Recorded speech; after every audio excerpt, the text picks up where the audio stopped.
Hey everyone, I just wanted to post a quick update on ArcadeBoy. This is actually going to be the first video that I released that has some dialogue with it. Usually it was just gameplay, but now I'm just ready to share some information with you guys. Number one, we've got this switch in the back. Basically what that does is it turns on ArcadeBoy, and what that does is it provides power to the main board, okay? Power to everything else like the marquee light and the LCD, and the FPGA starts up and it's like, hey, we're not doing anything, so we're just going to run the screensaver. And that's for everybody who decides, you know what, I'm going to leave ArcadeBoy running, and when I'm ready to play it, I'm going to press the power button. The power button then sends power to the Game Boy that's sitting inside, and also lets the FPGA know that the Game Boy is now on, which disables the screensaver and then brings up the bezel, and we've got the Nintendo logo scrolling down. Now, as you might notice from the prior videos, the color was all grayscale before, and I haven't changed anything like to the physical hardware, and this plexiglass here was always green. It didn't add additional green to it.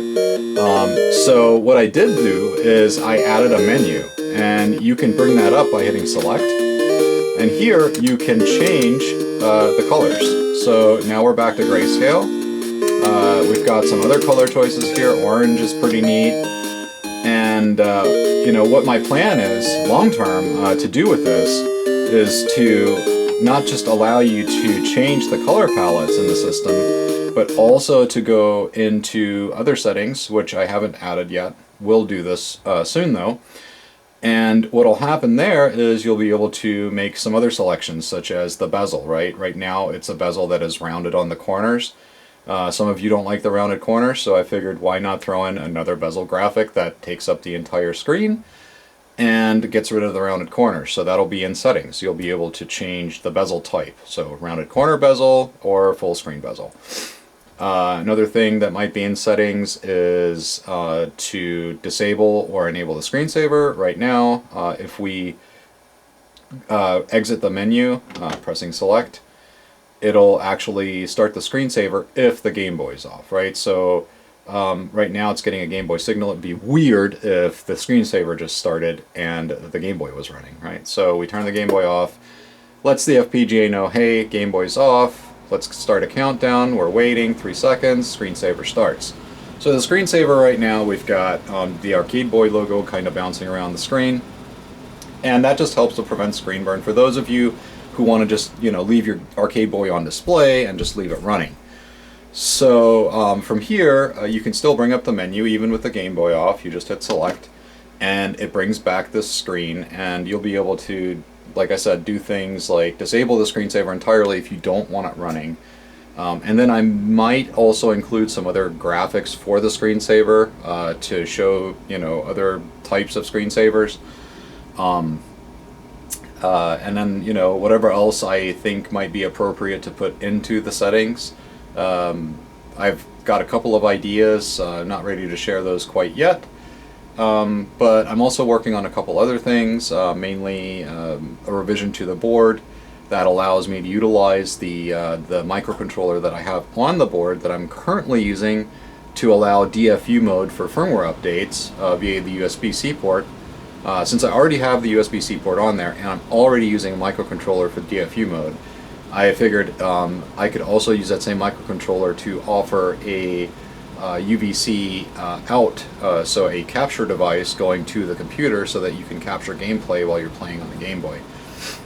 So I think that would be pretty cool to do. Other than that, I've been working on packaging and finalizing the whole printing process and getting everything squared away for when the Kickstarter campaign ends, to be able to hopefully ship these out to you guys as soon as possible. I also wanted to take this time to thank all of the supporters so far. You guys have been great. Everyone that's provided feedback and constructive criticism, everything's been great. So I appreciate all of that, and Last thing is, this is one of many videos to come. I'm still currently working on the video where I kind of do an instructional from scratch, showing you guys how to, once you receive it, your kit, how to actually put it together.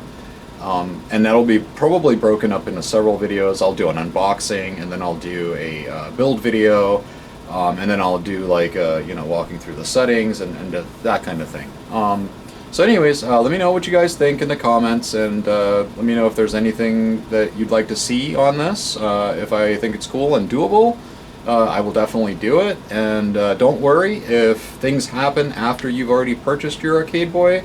Again, firmware updates can be done via DFU, a USB-C cable to the computer. Very easy, and you know, I'll be iterating that firmware for, you know, many months and years to come, hopefully, continuously adding things to it, and making that available for free download so that you guys can just update your ArcadeBoy always to the latest firmware. Again, thank you all, and see you in the next video.